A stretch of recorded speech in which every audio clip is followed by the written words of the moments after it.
పుల్లారావు గారు, మీకంటూ ఓ రోజు వస్తుంది, గుర్తుపెట్టుకోండి. ఇంకోసారి చెప్తున్నా, మా కుటుంబం జోలికి వస్తున్నారు కదా, మాది పురుషోత్తపట్నం, గుర్తుపెట్టుకోండి, ఊహించుకోండి ఒకసారి. నేను ఇక్కడ మీ మీద గెలిచి మిమ్మల్ని ఇంట్లో కూర్చోబెట్టాను. ఇక్కడ 5 ఏళ్ళు నేను పనిచేశా, నేను ఎమ్మెల్యేగా చేశా, నేను మంత్రిగా పనిచేశా. కానీ ఎక్కడ కూడా ఇలాంటి వాతావరణాన్ని క్రియేట్ చేయాల, ఇలాంటి అరాచక పాలనకు మేము ప్రోత్సహించాల. ఎక్కడా కూడా ఏదన్నా కూడా చట్టం తన పని తాను చేసుకుపోయింది తప్పితే మేము ప్రొవోక్ చేసి, మేము మా ఇంట్రెస్ట్లు ఏమి చెప్పి ప్రజల్ని ఇబ్బంది పెడుతూ ఈ రకమైనటువంటి అక్రమాలకు మేము పాల్పడలా. ఒక పీస్ఫుల్ ఎన్వైరన్మెంట్ ప్రతి ఒక్కరికి, అన్ని వర్గాల వాళ్ళకి మేము కల్పించి ప్రతి ఒక్కరూ కూడా సంతోషంగా ఉండి, వాళ్ళకి ఇంకేదైనా కష్టాలు ఉంటే వాళ్లకు మేము తోడుగా అండగా ఉండేటువంటి కార్యక్రమాన్ని చేశాం. ఇక్కడ నేను ఎమ్మెల్యేగా ఉండి, ఇక్కడ మంత్రిగా ఉండి, ఇక్కడ ఉన్నటువంటి ప్రజలకు కొన్ని వేల కోట్లతో గవర్నమెంట్ హాస్పిటల్ నిర్మాణం చేస్తే, ఈ రోజున మన చుట్టుపక్కల ఉన్నటువంటి నియర్ బై ఉన్నటువంటి జిల్లాల్లో వాళ్ళు కూడా, మనకి ఇటు ఉన్నటువంటి ఊర్లలో అందరూ కూడా చక్కగా వచ్చి ఈరోజు వేల సంఖ్యలో చక్కటి వైద్య సేవలు పొందుతున్నారు. ఎప్పుడో చిరకాలపు కలగా ఈ చిలుకూరుపేట ప్రాంత ప్రజల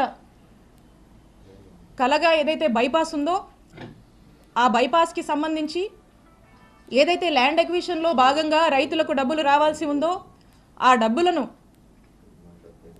ప్రభుత్వం ఏదైతే వాటా చెల్లించాల్సి ఉందో, ఆ వాటాని కూడా జగనన్న ప్రభుత్వం ఆ రైతులకు చెల్లించి, కోవిడ్ టైంలో అనేక ఇబ్బందుల వల్ల ఈ ప్రాజెక్టు కాస్త ఆగిపోయి వెనకబడి ఉంటే కూడా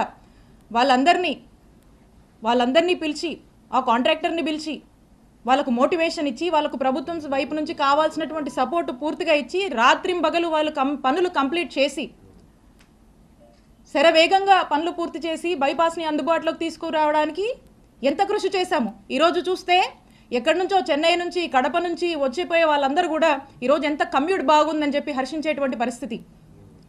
ఈరోజు ప్రతి ఒక్కరు కూడా యాక్సిడెంట్లు తగ్గి సంతోషంగా ఉన్నటువంటి పరిస్థితి. అలాగే చిలకలూరుపేట పట్టణ ప్రాంతానికి సంబంధించి అమృత్ పథకం చివరి దశలో ఉంది. ఆ చివరి దశలో ఆ కొన్ని పనులు జరిగితే ఆ ప్రాజెక్ట్ కంప్లీట్ అయిపోతుంది. దాని మీద దృష్టి పెట్టండి. లేదు, మీ దృష్టి దీని మీద లేదు. మీ ప్రభుత్వం పుణ్యమా అని ఈరోజు చూస్తున్నారా, నియోజకవర్గంలో వ్యవసాయం చేసుకునేటువంటి రైతులు పత్తి, మిర్చికి సరైన గిట్టుబాటు ధర లేదని చెప్పి ఏడుస్తున్నారు. మీ ప్రభుత్వం పుణ్యమా అని నిత్యావసరాల ధరలు, ఆ వస్తువుల ధరలు పెరిగి సామాన్యుడు కొనుక్కోలేక ఎన్ని ఇబ్బందులు పడుతున్నారో ఒకసారి తెలుసుకోండి. మీ ప్రభుత్వ పుణ్యమా అని వ్యాపారస్తులు వ్యాపారాలు సరిగా సాగక, ఆ వ్యాపారం సాగించాలన్నా మీరు పెట్టే ట్యాక్సులు, మీరు అడుగుతున్నటువంటి మెంబర్షిప్లు కట్టలేక ఎన్ని ఇబ్బందులు పడుతూ తలబాదుకుంటున్నారో తెలుసుకోండి. ఇవేవి మీకు పట్టవు. పూర్తిగా మీ ఫోకస్ 2 అంశాల మీదే. ఆ 2 అంశాలు ఏంటంటే, ఒకటి, విడుదల రజనీ మీద కేసు పెట్టాలి, విడుదల రజనీ కుటుంబ సభ్యుల మీద పెట్టాలి, వైఎస్ఆర్ కాంగ్రెస్ పార్టీ కుటుంబ సభ్యులందరి మీద కూడా పెట్టాలి. ఎవ్వరూ కదలాడకూడదు, హింసించాలి, జైళ్ళ దాకా తీసుకువెళ్ళాలి, అక్రమ కేసులు, అక్రమ అరెస్టులు చేయాలి. ఇదొక ఇంట్రెస్ట్ అయితే మీకు ఇంకొక ఇంట్రెస్టు, హ్యాపీగా జోబులు నింపుకోవాలి, సామాన్యుల్ని కూడా ఇబ్బంది పెట్టి అక్రమంగా డబ్బులు సంపాదించాలి, మీ జోబులు నింపుకోవాలి. దోపిడీ, అక్రమ సంపాదన, అక్రమ కేసులు, అక్రమ సంపాదన, ఈ రెండింటి మీదే మీ 100% ఫోకస్ ఉంది. దీంట్లో 10% అయినా ఇంత హ్యూజ్ మ్యాండేట్ ఇచ్చారు ఈ జనానికి. వీళ్ళు ఏ సమస్యల్లో ఉన్నారు, ఈ సమస్యల గురించి పట్టించుకుందాం, వీళ్ళకు మేలు చేద్దామని దీంట్లో 10% మీరు పనిచేసినా ఈ నియోజకవర్గం బాగుపడుతుంది.